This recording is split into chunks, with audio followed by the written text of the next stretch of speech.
When it comes to the remains of a drug kingpin, anything's possible. From being stolen to getting laid to rest with Wi-Fi and easy chairs, here's where the biggest drug lords found their final resting place. In a field of men, Queenpin Griselda Blanco may have been the most sadistic drug lord of all. She killed at least one and maybe all three of her husbands, along with up to 200 other people on her way to becoming Miami's biggest cocaine trafficker of the 70s and 80s. Pablo Escobar was stealing cars when she was already trafficking 3,400 pounds of cocaine in the 70s.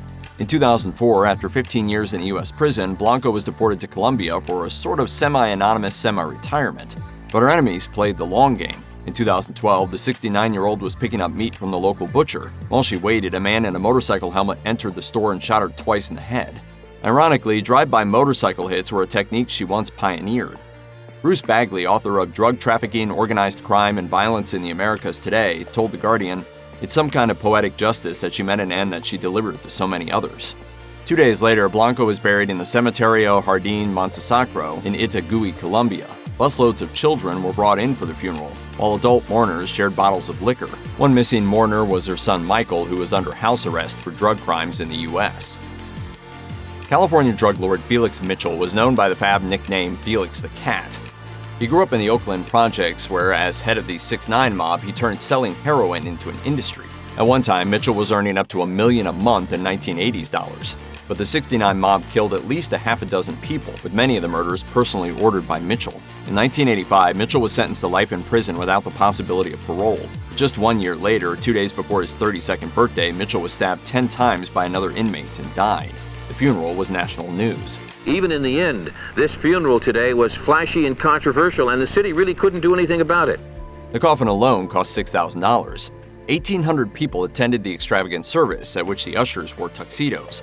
Another 1,000 people lined the streets to gawk at the 2-hour-long funeral procession with its horse-drawn carriage, Rolls Royces, and limos. But not everyone was happy about the spectacle. Before the funeral, Detective Everett Greminger said, "They're trying to martyr him, this scumbag, this murderer, this convicted heroin dealer. As far as I'm concerned, justice was served. He got a life sentence, and that's what he did." According to the AP, a city council member called the service a mafia glorification process, with another deeming it hero worship of a murdering thug. Mitchell was interred at Rolling Hills Memorial Park in Richmond, California. If you've only heard of one drug lord, it's probably Pablo Escobar. At one point, Escobar's cartel was responsible for 80% of the cocaine that made it into the United States. Escobar was to cocaine what Ford was to automobiles. He amassed a staggering fortune, using it to buy, among other things, cocaine hippos that are still causing havoc in Colombia today. The drug kingpin's 4 pet hippos have now become an estimated 100. Escobar was killed in a 1993 shootout with police. The New York Daily News called his funeral an insane circus, while the New York Times described it as a rancorous mob. Mourners broke the church windows and crawled over shards of glass to touch the silver coffin. Eventually, they picked up the casket and carried it to the graveyard. Despite his violent reputation, many Colombians saw Escobar as a generous, charitable man. One mourner said, "He built houses and cared about the poor. In the future, people will go to his tomb to pray the way they would to a saint." Escobar's tomb is a simple flat stone in the Cementerio Jardín Montesacro in Itagüí, Colombia. More than 3 decades after his death, visitors still come by the thousands, some proudly doing coke off his gravestone and posting the images online. In 2006, Escobar's body was exhumed for DNA testing by his family to prove he hadn't faked his death. Most people could only dream of having Denzel Washington play them in a film about their life, but Frank Lucas saw that dream realized in 2007 with the release of American Gangster. Frank Lucas Sr. grew up in North Carolina before moving to Harlem, where he brought heroin into the country from Southeast Asia, becoming one of the major drug lords of the 1970s. I want to be the richest black man in the world. I had the best dope. Lucas eventually got out of the game and lived to 88, a real accomplishment among those on this list. Before his death in 2019, Lucas contacted designer casket maker Fletcher Collins with a custom order.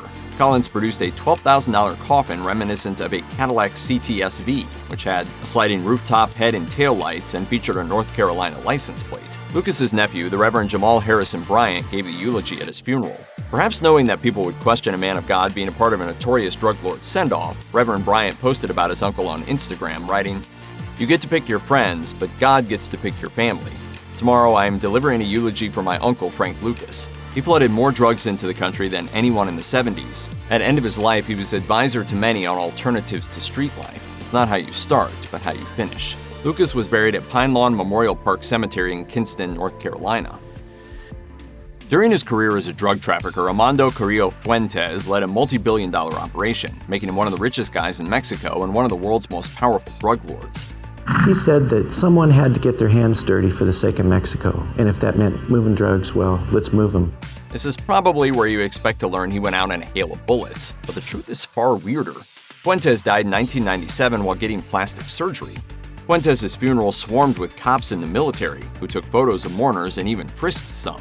Family wasn't happy. Fuentes' sister Alicia remarked, "He always said they never take him alive. Now that he's dead, they've come for him." It has been said that if Amado Carrillo Fuentes had been offered the presidency of Mexico, he would have considered it a demotion. But the gangsters who were expected at the service didn't show. In fact, most of the mourners were local farm workers. Fuentes was buried in Cuyoacan's Panteón Jardín del Humaya. His $500,000 mausoleum includes a 50-seat chapel. Of course, if you believe the conspiracy theories, it's not actually Fuentes in the tomb, but a henchman who had plastic surgery meant to make him look like the boss. This man, the theory goes, was then killed and buried as Fuentes in grand style. Adding to the mystery, the 3 surgeons working on Fuentes, or whomever, when he died, were all found dead in barrels of concrete a few months later. After serving in the Mexican Special Forces, Heriberto Lazcano switched sides and became an assassin for the Gulf Cartel before being killed in a shootout with authorities in 2012. Photos and fingerprints were taken and the drug lord's body was left at a funeral home. Then it was stolen. The Mexican government assured everyone it really was Lazcano, even if they no longer had the body to prove it. The authorities were so determined to prove they'd killed him that they exhumed Lazcano's parents to compare DNA. So if there's DNA evidence, why doesn't the public know about it? Mexican newspaper 24 Horas tried to get the results, but were told there's a 12-year embargo due to an ongoing criminal investigation. Theoretically, the results should be released in 2024. If it was Lazcano who was killed, he was laid to rest in luxury, even if he's too dead to enjoy it. His mausoleum at Cuyoacan's Panteón Jardín del Humaya cemetery cost around $500,000. Despite the fact Lazcano was a murderer who, it's said, would eat pieces of the people he killed, the 3-story tomb is heavily decorated with crosses and other religious imagery.